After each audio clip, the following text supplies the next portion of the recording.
Bueno, muchas gracias por la invitación a SAGIA, a FECOLSOC y un saludo cordial a todos mis compañeros y colegas que están compartiendo en estos momentos el Zoom con nosotros. Vamos a hablar de miomatosis e infertilidad.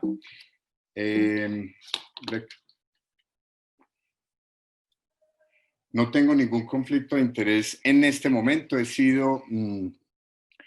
He sido asesor científico y speaker de los laboratorios Gedeon Richter, Abbott y el laboratorio Exceltis también. Esta es una paciente de 34 años y medio que consultó hace 2 años que estaba en embarazo y se fue a hacer una ecografía. En la ecografía le encontraron un embarazo intrauterino de 5+6 semanas, pero no encontraron una actividad cardíaca presente. Entonces la citaron a los 7 o 10 días para que se hiciera otra ecografía. En esta primera ecografía encontraron un mioma descrito como mioma intramural posterior de 40 milímetros por 35 por 33 milímetros. Aquí está un poquito las fotos, aquí se ve el saco, el mioma se ve acá intramural posterior, muy bien.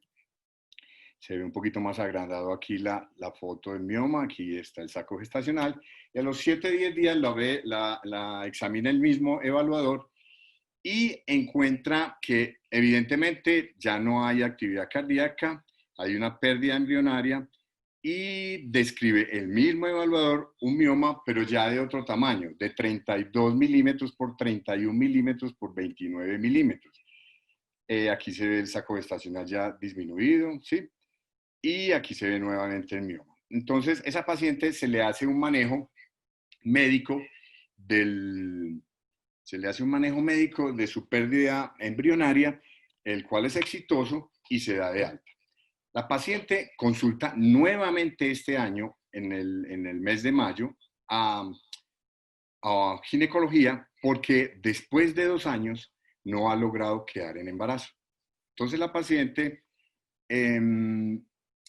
es abordada por el ginecólogo le pide en principio, dentro de los exámenes, un factor masculino, el cual es completamente normal, y le pide un perfil hormonal también completamente normal, y le pide una hormona antimuleriana, la cual es de 2.6, y le solicita una ecografía transvaginal. La paciente está totalmente asintomática, la paciente no tiene ningún tipo de cambio en su volumen de menstruación, lo que antes llamábamos hipermenorreas, ni tiene ningún otro tipo de sintomatología. Entonces, a la paciente se le realiza esta ecografía transvaginal en donde reportan una imagen hipoecoica sugestiva de mioma de 37 milímetros por 53 milímetros, la cual tiene compromiso submucoso de menos del 50% y compromiso subseroso. La clasifican entonces como un mioma FIGO tipo 2.5, un mioma híbrido. Aquí está la foto. La ecografía es un examen muy dinámico que, digamos que el evaluador es el que verdaderamente tiene la última palabra, pero uno puede ver en estas fotos, darse una idea de que aquí sí tiene un compromiso evidente submucoso, pero tal vez la parte subserosa le queda a uno un poquito en duda, ¿sí? En esa evaluación también, pues en el informe ecográfico ponen muy correctamente el informe FIGO del 2011, el FIGO 1. Entonces esa paciente vuelve a donde su ginecólogo, el ginecólogo dice, bueno, o la ginecóloga dice, ve, ya esta paciente tiene un compromiso submucoso, quiero estudiar bien cómo está, qué tanto ese compromiso submucoso y le manda una sonohisterografía, la cual reporta que se aprecia una lesión sugestiva de mioma intramural en cara posterior de 31 milímetros, ¿cierto? Que protruye el 25% en la cavidad endometrial. Un mioma descrito en el diagnóstico como intramural con componente submucoso. Aquí se ve, vuelve y juega, el estudio, aquí se ve claramente cómo ingresa el mioma a la cavidad endometrial y tampoco se ve muy bien, muy clara acá la parte subserosa.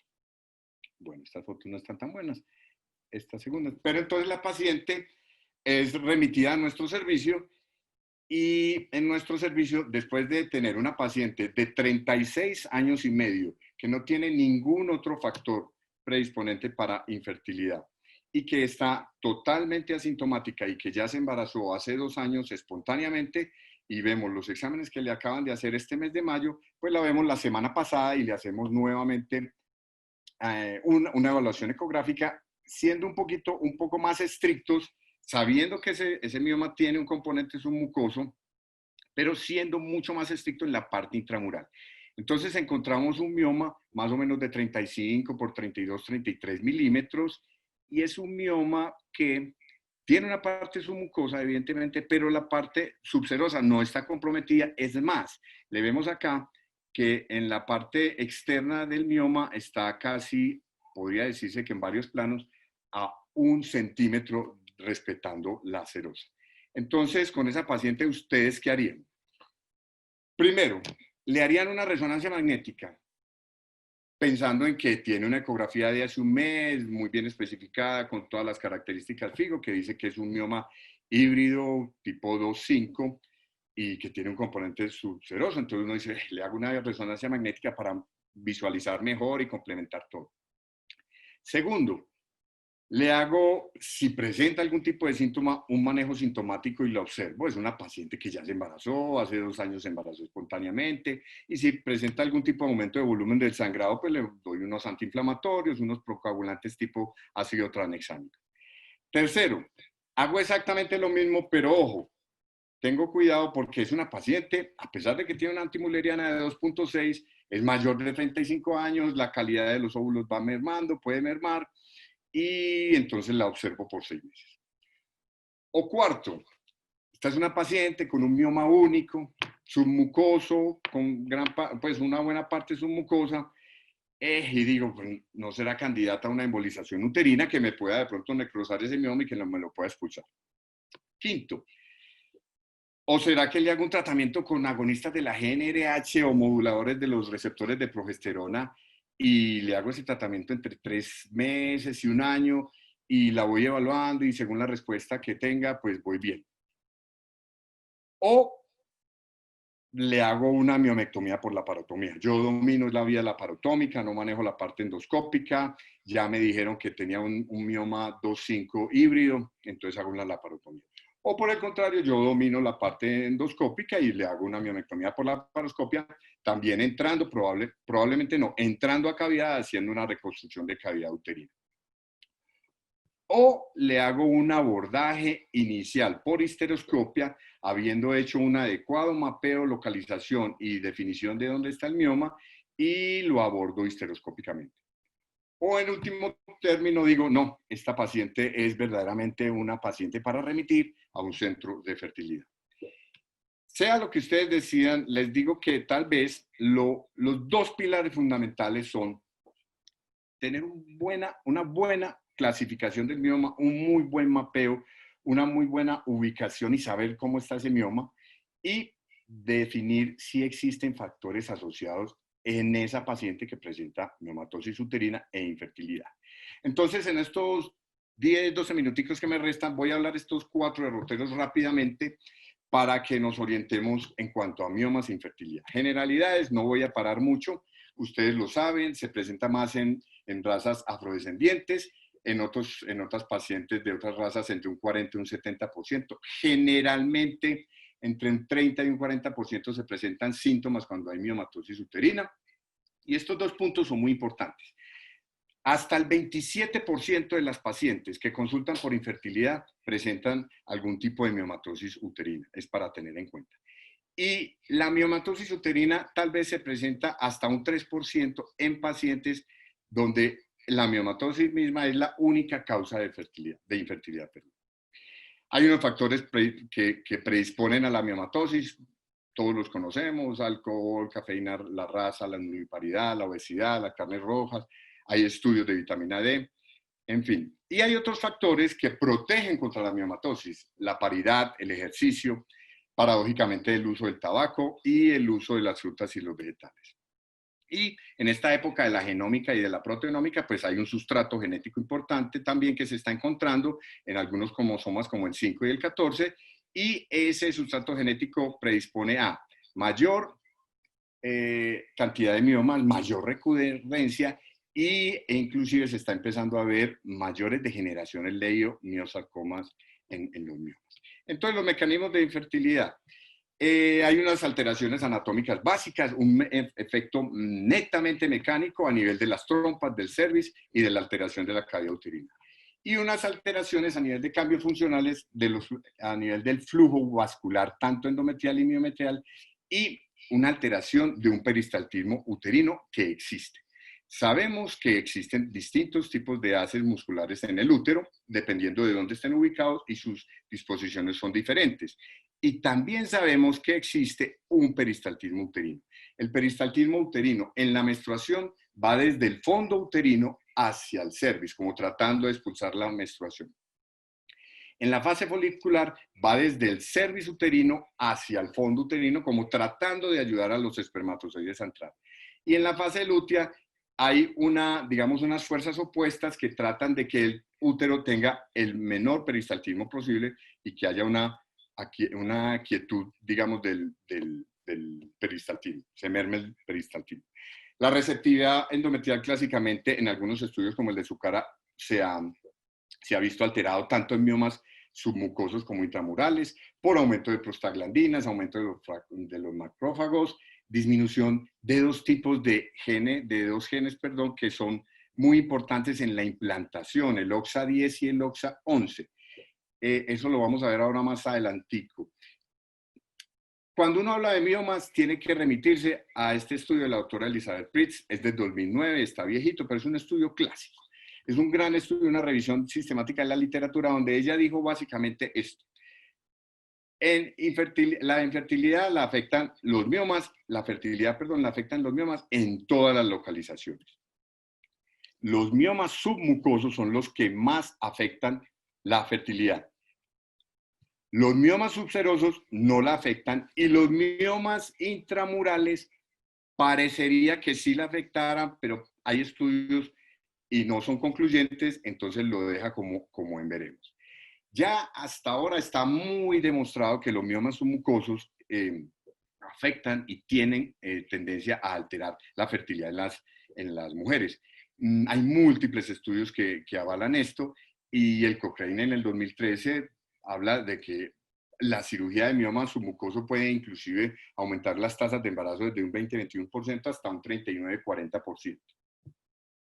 En los miomas intramurales la cosa no está tan clara y hay estudios que hablan a favor de los miomas y hay estudios que hablan en contra de los miomas. Este estudio de Zucara, por ejemplo, también en Human Reproduction, en el 2010, él hizo un metaanálisis de 19 estudios y encontró que los miomas intramurales tienen una disminución en la tasa de embarazo en fertilización in vitro.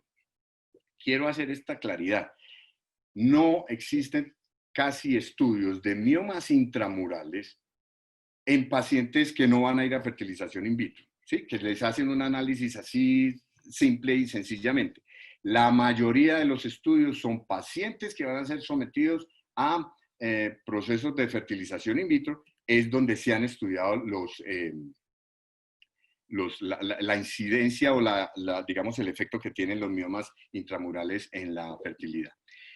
Este es un estudio que ojalá lo pudieran revisar más detenidamente del doctor Bruce Spear del 2015 porque introduce dos conceptos supremamente importantes en los miomas intramurales sobre el efecto de la fertilidad. Entonces, él vuelve a hablar nuevamente de los cambios en la implantación, lo que habíamos hablado del gen OXA10, principalmente. Habla también de cambios inmunológicos y factores endocrinos en cuanto a la expresión de la aromatasa, y habla también del peristaltismo uterino con las encefalinas y con la oxitocina. Pero introduce dos conceptos. El primero es que parece ser que dependiendo del subtipo histológico del mioma, se afecta o no la fertilidad. Por ejemplo, los miomas que tienen núcleos bizarros, este tipo de miomas se asocian más con alteraciones de la fertilidad.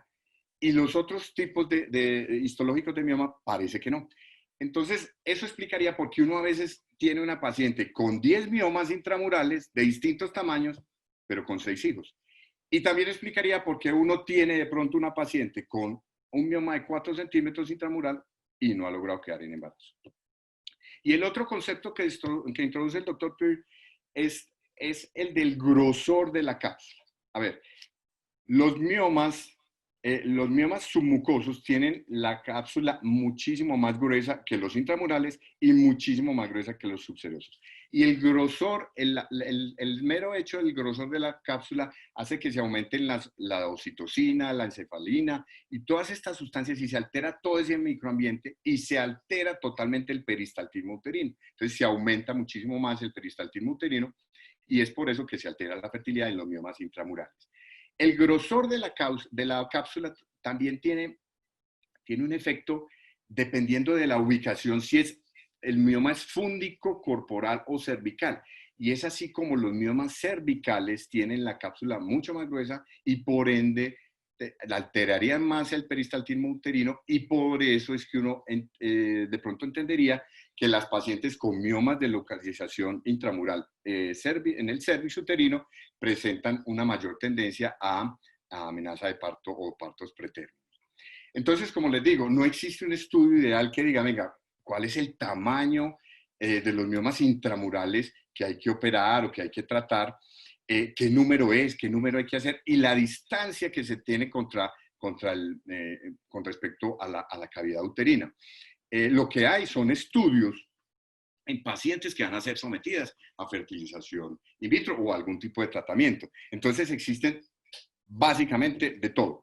El Jan mencionó que los miomas se deben operar después de los 2.8 centímetros, Cristófolos habló de 3 centímetros, Olivera en el 2004 habló de 4 centímetros, y pues la tendencia hoy en día es así, 4 o 5 centímetros. Uno cada vez que va o comparte en un congreso, pues se encuentra como diferentes, digamos, qué tamaños. Entonces, una vista rápida del enfoque y las conductas antes de pasar a los mensajes para llevar.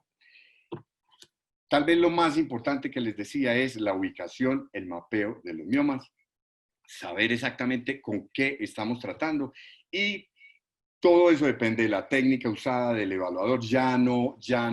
Pues ya es increíble escuchar esos reportes de múltiples miomas intramurales, el mayor de 4 centímetros o el mayor de 5 centímetros.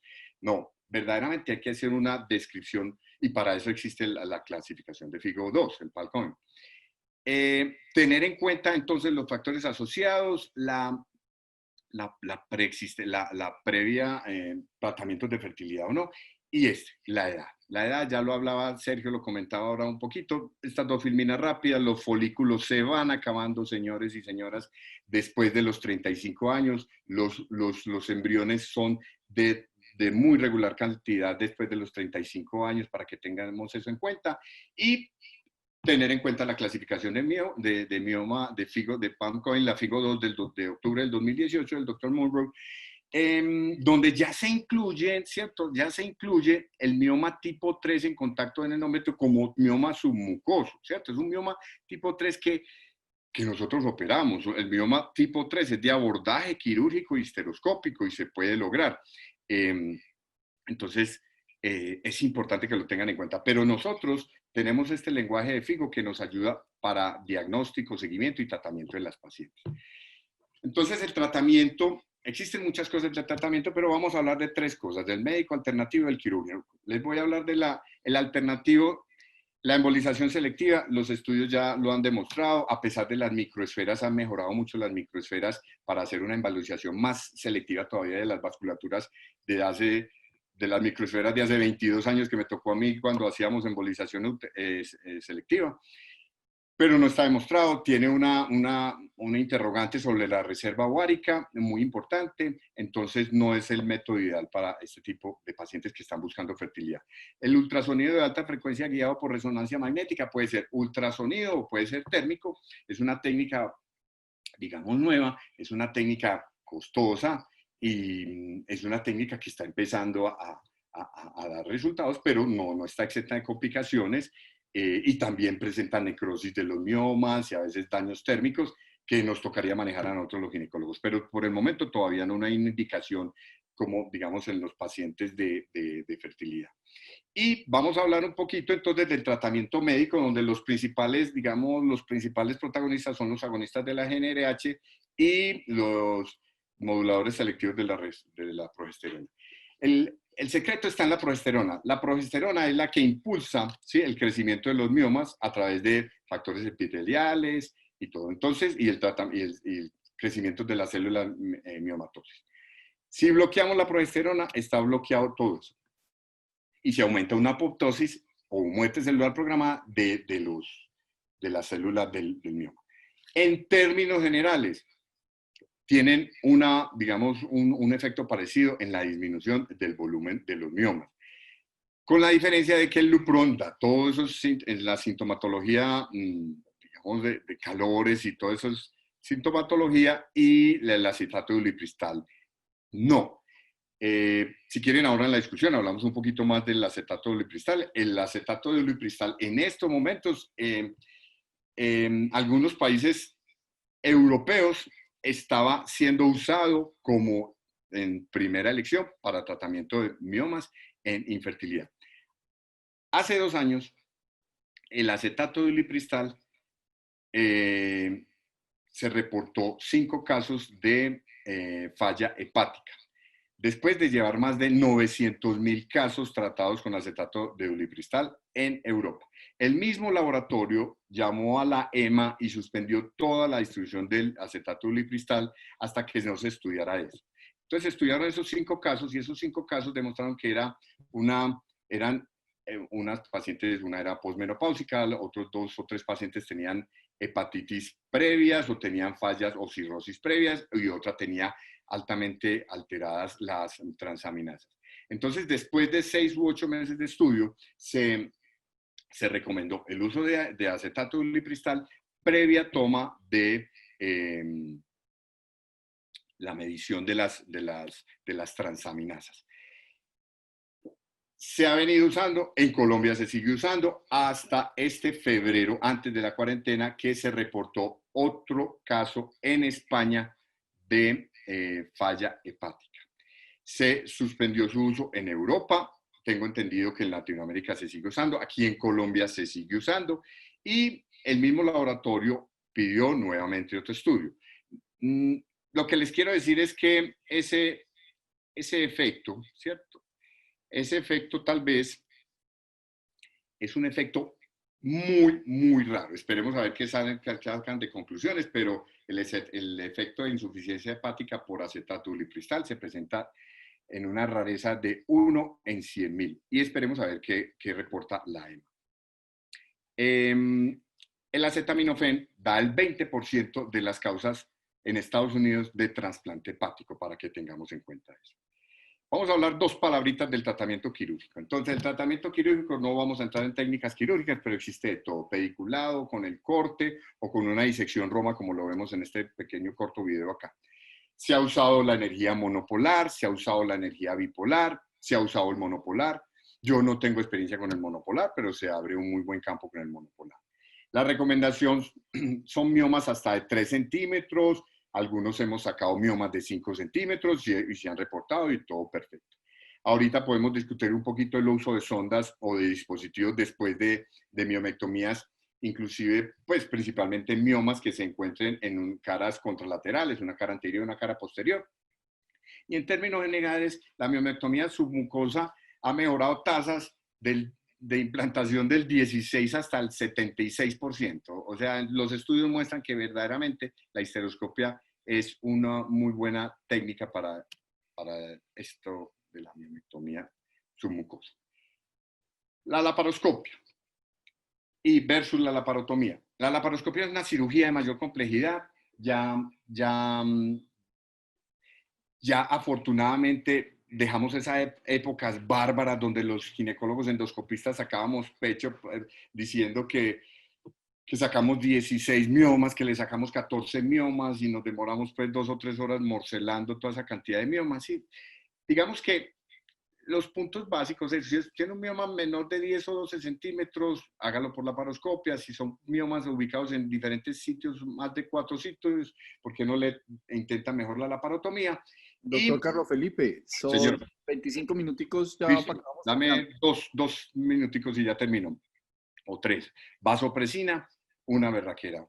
El uso de la vasopresina, espectacular. Recuerdo con terror ese uso de cuando éramos residentes y nos ponían a clampar la uterina. Las técnicas, el abordaje posterior, la histerotomía puede ser o transversal o longitudinal, y elíptica o circular como la usan los hindúes. La morcelación, podemos hablar un poco ahora de la morcelación. La morcelación de todas formas, en las últimas recomendaciones de la ACOG no la prohíben. Ahora, en noviembre del año pasado salieron las recomendaciones. Haga una buena evaluación de la paciente. La probabilidad de que uno le salga un mioma maligno es de casi de 1 en 2.000 procedimientos benignos.